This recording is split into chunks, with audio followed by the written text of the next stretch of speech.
La multitud se admiraba de su doctrina, porque les enseñaba como quien tiene autoridad.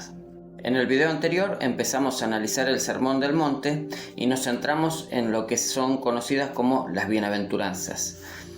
En este segundo video, mi invitación es a que profundicemos en los principios y la doctrina que enseñó Cristo al encontrarse en el sermón frente a sus discípulos enseñando en el Sermón del Monte.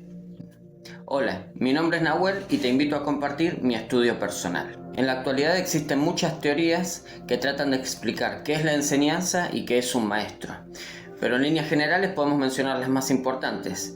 Algunas de ellas mencionan que enseñar significa transmitir un conocimiento. Para otros, la enseñanza es simplemente guiar los pasos del alumno en la búsqueda de su conocimiento. Y podemos mencionar una tercera, que afirma que el conocimiento debe ser construido por el alumno y el rol del docente o del maestro se limita simplemente a facilitar las herramientas para que el alumno descubra o construya el conocimiento. Sin embargo, y gracias a las escrituras sagradas, en este capítulo podremos analizar la forma de enseñar del Salvador. En lo personal, en mi vida profesional me dedico a la docencia, es una actividad que me satisface mucho, que realmente disfruto y llena mis expectativas y que además me nutre en la interacción que tengo con mis alumnos cotidianamente.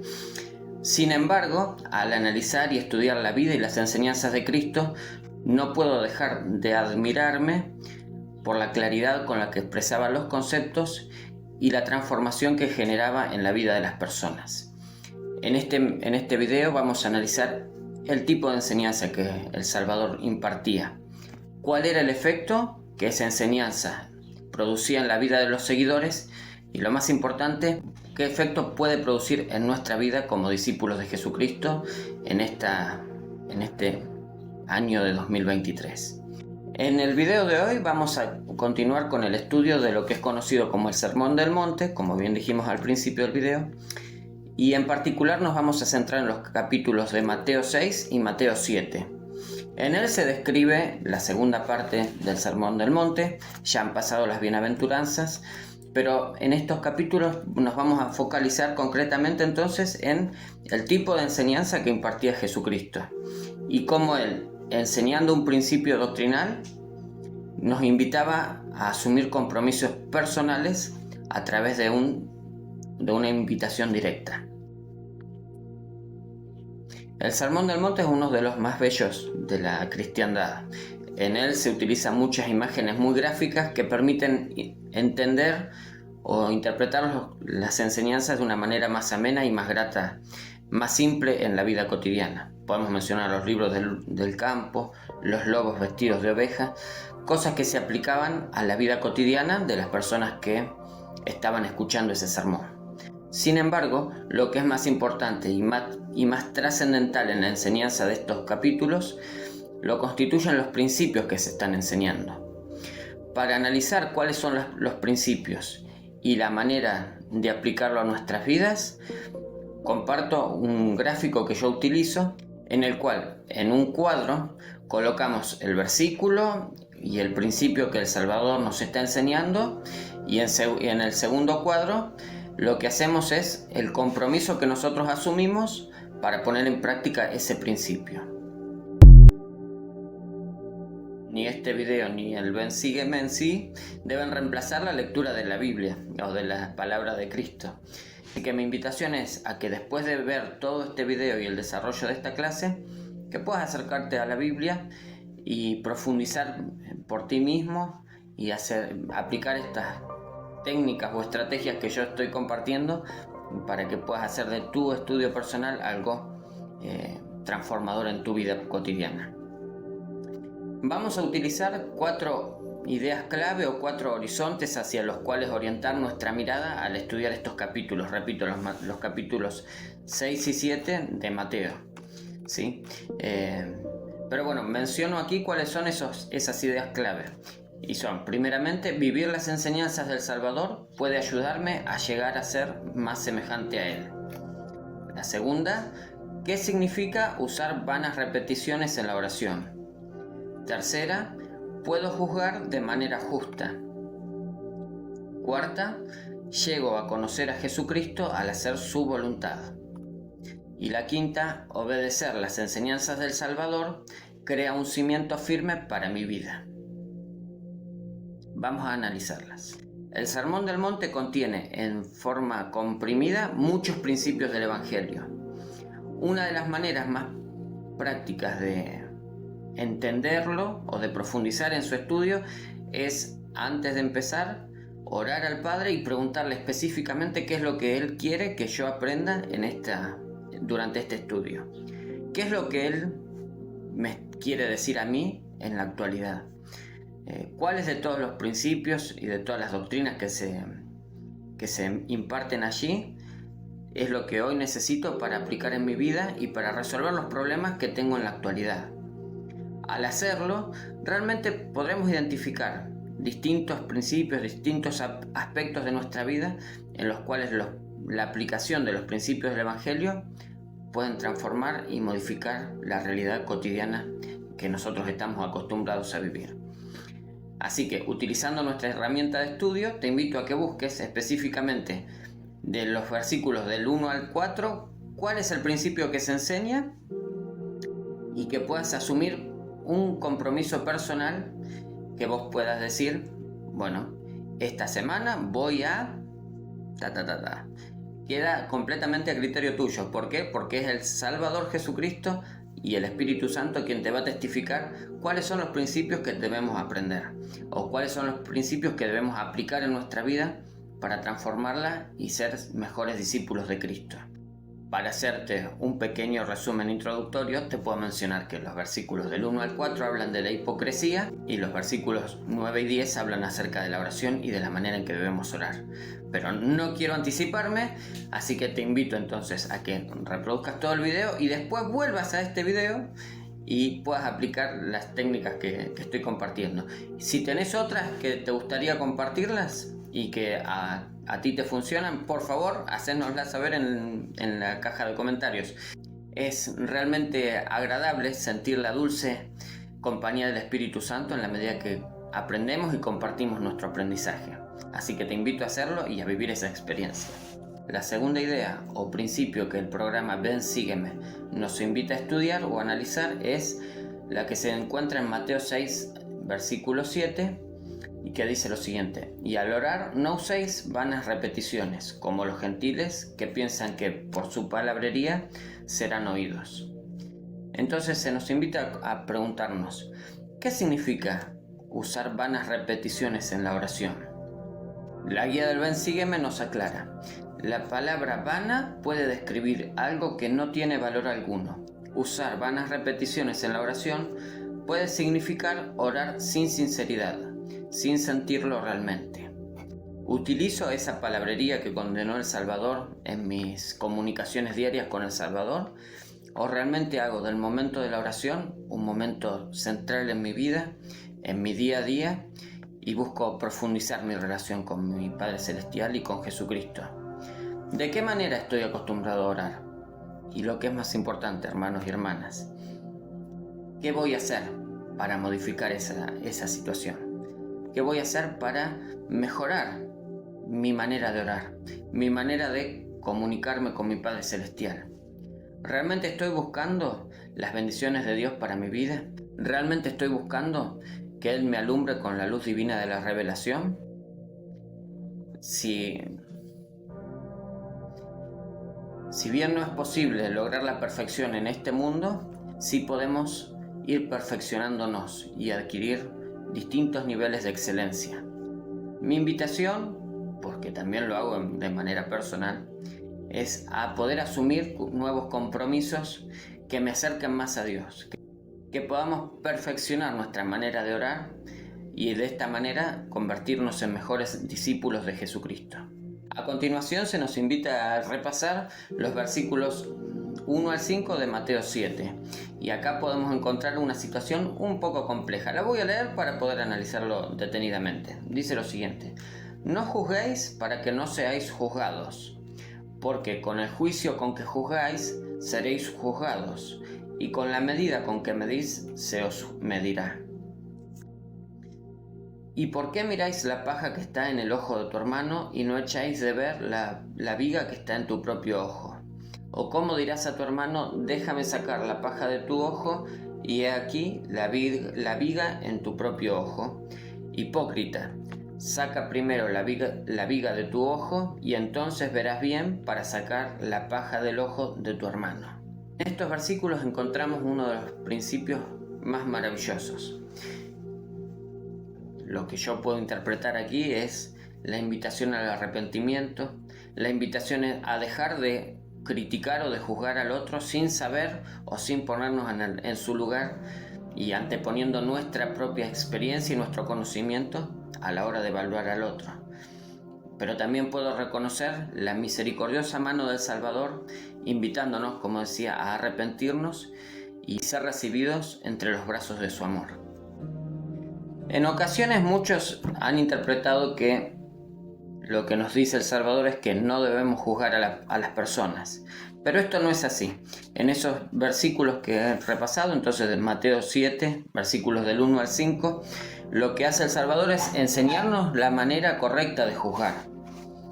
Y esto es no anteponer nuestra crítica o nuestra propia mirada, sino evaluar las actitudes, las motivaciones de las personas basadas en su propio conocimiento o en sus propios principios. No es una actividad fácil ni sencilla. Aquellos que han sido obispos, que son pastores en Israel, jueces comunes en Israel, ellos tienen el sagrado deber y la oportunidad de juzgar. Para hacerlo es necesario que busquen la guía del Espíritu. Y como seguidores y seguidoras de Jesucristo es importante que podamos aprender a aceptar y a seguir aquellos juicios emitidos por un siervo del Señor. Sin embargo, como en nuestra vida cotidiana es importante que juzguemos, pero con un justo juicio. Esto es, que sigamos la manera que el Señor nos lo expresa en estos versículos. Durante tu estudio te invito a que puedas profundizar cuáles son estos principios o cuál es la manera correcta de juzgar, porque al hacerlo realmente podremos ver a través de los ojos del Salvador y podremos sentir el amor que tiene el Salvador por cada uno de nosotros, e incluso en la manera en que juzgamos, como dice aquí, seremos juzgados nosotros también. ¿Ejercemos la misericordia o solamente nos centramos en la justicia para emitir un juicio? Muchas veces el juicio no es más que hacer una evaluación personal en cuanto al desempeño de una persona y simplemente decir, si yo estuviera en ese lugar o en esa posición o en esa situación, hubiera actuado u obrado de esta manera. Pero muchas veces nuestro juicio se aplica a la vida cotidiana y muchas veces tenemos que enseñar o corregir, pero nunca debemos hacerlo sin tener en mente la justicia y la misericordia.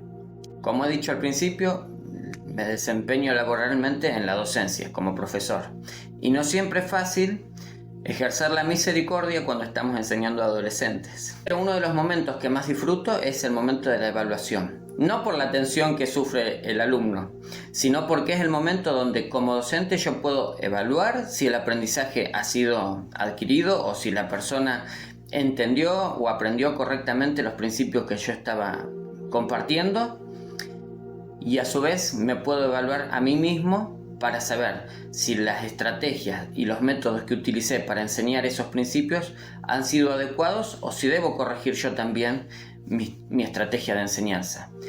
La evaluación o el juzgar es algo esencial y clave en la vida cotidiana. La invitación del Salvador es que al momento de realizar ese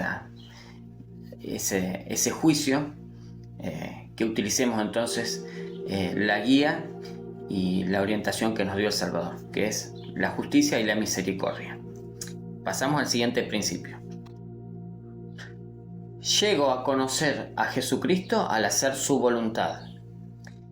En el capítulo 7 de Mateo, los versículos 21 al 23 mencionan lo siguiente. No todo el que me dice Señor, Señor, entrará en el reino de los cielos, sino el que hace la voluntad de mi Padre que está en los cielos. Muchos me dirán en aquel día: Señor, Señor, ¿no profetizamos en tu nombre, y en tu nombre echamos fuera demonios, y en tu nombre hicimos muchos milagros? Y entonces les declararé: nunca os conocí, apartados de mí, hacedores de maldad. En estos versículos se nos enseña la manera correcta de conocer al Salvador. ¿Cómo lo hacemos? Como dice al principio, no todo el que me dice Señor, Señor entrará en el reino de los cielos. Y aquí viene la clave, sino el que hace la voluntad del Padre que está en los cielos. En la medida en que seguimos y aplicamos a nuestra vida las verdades y los principios del Evangelio, allí es como conocemos al Salvador. La frase nunca os conocí puede interpretarse también como nunca me conocisteis. Y esto hace referencia a que si nosotros no vivimos de la manera en que el Señor nos enseñó, no podemos decir que estamos conociendo al Salvador. No podemos decir que somos seguidores de Cristo si no seguimos la senda que Él nos ha marcado a través de su vida, sus enseñanzas y su sacrificio. Y con respecto a esto nos surgen dos preguntas. La primera es: ¿qué tanto conocemos al Salvador? Insisto en esto, ¿tenemos una relación personal con el Salvador? ¿Lo conocemos? ¿Lo buscamos en nuestra vida? Y la segunda, ¿qué puedo hacer para conocerlo mejor? ¿Qué puedo hacer para acercarme a Él? Para que aquel sacrificio que Él hizo por mí y por todo el género humano, tanto en Getsemaní como en la cruz, tenga efecto purificador y santificador en mi vida. ¿Cuáles son aquellas cosas que debo abandonar y cuáles aquellas en las que debo centrar mi vida, mi estudio, mis pensamientos, para que estas cosas tengan poder para transformar mi vida y ser más semejantes a Cristo? Esa, hermanos y hermanas, es una pregunta muy personal, que me la hago cotidianamente y le invito a que lo pueda hacer en su fuero íntimo también. El último principio, y para cerrar esta clase, se encuentra en los versículos 24 al 27 de Mateo 7. Y los voy a leer. Dice: a cualquiera pues que me oye estas palabras y las hace, le compararé a un hombre prudente que edificó su casa sobre la roca. Y descendió la lluvia, y vinieron ríos, y soplaron vientos, y azotaron aquella casa, pero no cayó, porque estaba fundada sobre la roca. Y a cualquiera que me oye estas palabras y no las hace, le compararé a un hombre insensato, que edificó su casa sobre la arena. Y descendió la lluvia, y vinieron ríos y soplaron. Y vinieron ríos y soplaron vientos, y dieron con ímpetu contra aquella casa, y cayó, y grande fue su caída. Queridos hermanos y hermanas, con esta simple parábola, el Señor nos deja en claro que sus enseñanzas representan un cimiento firme para nuestra vida. Como todos sabemos, a lo largo de nuestras vidas personales hay momentos donde nuestras casas se tambalean. Y es ahí donde es necesario tener el cimiento firme de la fe bien establecido. Tanto la que fue construida sobre la roca como la que fue construida sobre la arena, las dos experimentaron los efectos de la tormenta. El agua cayó, el viento sopló, en las dos casas. Sin embargo, una estaba bien cimentada en la roca de Jesucristo. La otra, que estaba cimentada en arena y en las cosas del mundo, simplemente se tambaleó y cayó. ¿Dónde está puesto nuestro cimiento? Las tormentas de la vida nos azotarán a cada uno de nosotros. Ese es el propósito de la vida. En la medida en que entendamos que el Salvador es la única roca segura y el único fundamento sobre el cual podremos edificar nuestras vidas, tendremos la autoridad y el poder para contrarrestar los efectos del adversario en nuestra vida cotidiana. Y es esa roca y la fe que ejerzamos en la roca del Salvador lo que nos conducirá a través de los desafíos de esta vida y nos dará la paz y la felicidad tanto en esta vida como en la vida venidera. Queridos hermanos y hermanas, estos capítulos de Mateo 6 y 7 son realmente un bálsamo para nuestras vidas. Nos enseñan aquellos principios y doctrinas que, si las aplicamos en nuestra vida cotidiana, tienen el poder para transformarnos en mejores discípulos de Jesucristo y ser más semejantes a Él.